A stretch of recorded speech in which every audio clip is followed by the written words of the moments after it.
Dr. Breed made an appointment with me for the early next morning.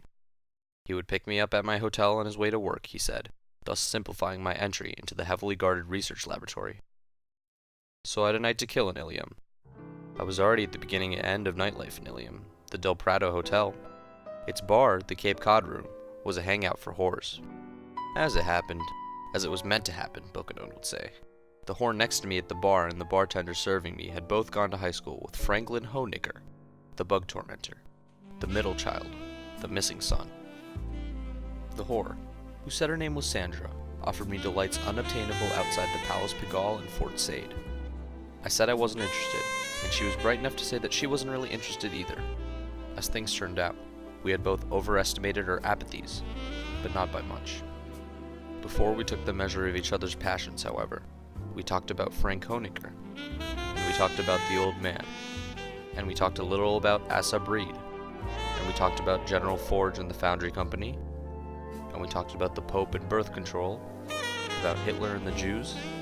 We talked about phonies. We talked about the truth. We talked about gangsters. We talked about business. We talked about the nice poor people who went to the electric chair. And we talked about the rich bastards who didn't. We talked about the religious people who had perversions. We talked about a lot of things. We got drunk. The bartender was very nice to Sandra. He liked her. He respected her. He told me that Sandra had been the chairman of the class colors committee at Ilion High. Every class, he explained, got to pick distinctive colors for itself in its junior year, and they got to wear those colors with pride. So what colors did you pick? Orange and black. Those are the good colors. I thought so. Was Franklin Hoenicker on the class colors committee too? It was not anything. He never got in any committee. Never played any game. Never took any girl out. I don't think he ever even talked to a girl. We used to call him Secret Agent X9. X9. You know, he was always acting like he was on his way between two secret places. Could never talk to anybody. Well, maybe he did have a really rich secret life. Nah, he was just one of those kids who built model airplanes and jerked off all the time. He was supposed to give the commencement address. Who was? Dr. Hoenicker, the old man. What did he say? He didn't show up. So you guys didn't get a commencement address? Oh, we got one. Dr. Breed. The one you're gonna see tomorrow. He showed up all out of breath, and he gave some kind of talk. What did he say? He said he hoped a lot of us would have careers in science. He said the trouble with the world was...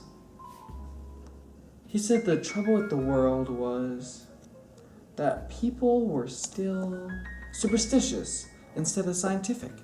He said if everybody would study science, there would be no more wars, there wouldn't be all the trouble there was.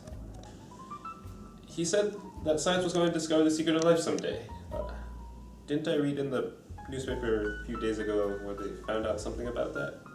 I missed that. I saw that about 2 days ago. Yeah, that's right. So what is the secret of life? I forget. It protein. Yes, that's what it was. They found out something about protein. Yeah, that's right. An older bartender came over to join us in our conversation in the Cape Cod room of the Del Prado. When he heard that I was writing a book about the day of the bomb, he told me what the day had been like for him, what the day had been like in the very bar in which we sat.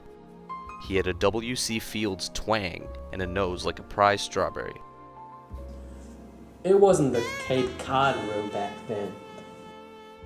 We didn't have all these fucking nets and seashells all over the walls. It was called the Navajo TP room back then. Had Indian blankets and even cow skulls all over the walls. And we had little tom-toms on the tables, right? And if you wanted service, you had to bang on them like this. And they would try to get me to wear this real war bonnet or something like that. But I wasn't having any of that. And didn't even get this, guys.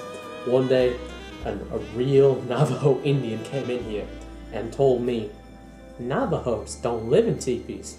And you know what I told him? Well, that's a real fucking shame. And before that, it was called the Pompeii Room, with burnt plaster all over the place. And here's the issue though. Well, no matter what they call this place, they never change the fucking light fixtures. They never change the fucking people that come in here, nor do they change the fucking town they all come from. And on the day they were dropping Heineken's fucking bomb on Japanese, some bum came in and tried to scrounge a drink. He said I owed him a free one on account of the world was ending. So I mixed him an end of the world delight. I gave him about a half a pint of creme de menthe and a hollowed out pineapple and whipped cream and even a cherry on top just for kicks. There, you pitiful son of a bitch, I said to him. Don't tell me I never did you any good. Another guy came in another day, said he was quitting his job at the research factory. Said he didn't want to work on it. He didn't want to work on anything anymore because anything a scientist does will end up being used as a weapon one day or another. Said he didn't want to help politicians with their fucking wars anymore. His name was Breed. I asked him if he had any relations to the boss of the fucking research facility down the road. And you know what he told me? He said he fucking well was. Said he was the boss of the research facility's fucking son.